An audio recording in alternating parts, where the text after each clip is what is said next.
మన 22వ తారీఖు చక్కగా నవరాత్రి రోజు నుంచి 140 కోట్ల జనానికి కూడా ప్రధానమంత్రి మోదీ గారు ఆదేశం మేరకి మంచి ట్యాక్స్ రిడక్షన్ అయింది. అన్ని ఐటమ్స్ లో అయింది.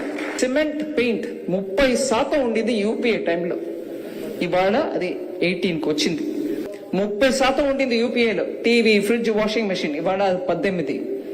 కాస్మెటిక్స్ 30లో ఉండింది, ఇవాళ 5కి వచ్చింది. మహిళలు అందరూ ఆనందంగా యూజ్ చేసుకుంటారు.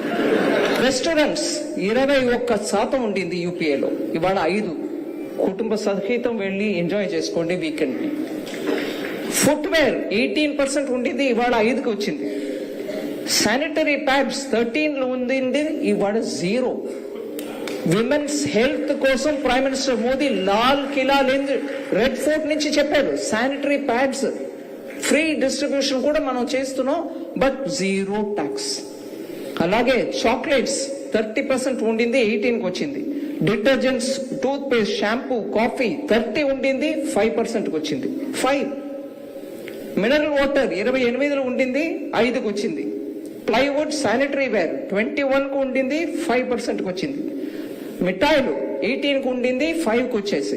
ఫర్టిలైజర్, యూరియా 12లో ఉండేది, ఇవాళ 5కి వచ్చింది. యూపీఏ గవర్నమెంట్ 2004 నుంచి 14 వరకు, కానీ వాళ్ళు చూడండి జిఎస్టీ తీసుకురాకుండా వచ్చిన జిఎస్టీని గబ్బర్ సింగ్ ట్యాక్స్ అన్నారు. వాళ్ళు ఏమేమి చేశారండి? మల్టిపుల్ ట్యాక్స్ సిస్టమ్ ఉండింది, ఏ రకంగా కూడా యూనిఫై చేయడానికి ప్రయత్నించలేదు.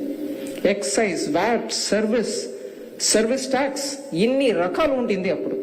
అలాగే ట్యాక్స్ రేట్ కూడా నానా రకంగా ఉండింది. ఇవన్నిటినీ మాన్యువల్ ఫైలింగ్ చేసే వాళ్ళు మనందరూ ఇక్కడ ఉన్న ట్రేడింగ్ బాడీస్ అందరినీ అడుగుతున్నా, కంప్యూటర్ రావడం వల్ల, డిజిటైజ్ చేయడం వల్ల, డిజిటల్ పబ్లిక్ ఇన్ఫ్రాస్ట్రక్చర్ లో ఖర్చు పెట్టడం వల్ల మనకు సువిధ వచ్చిందా లేదా?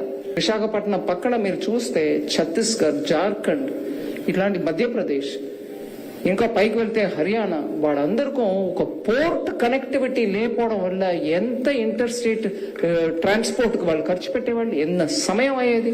ఇవాళ అవన్నీ కట్ అయింది.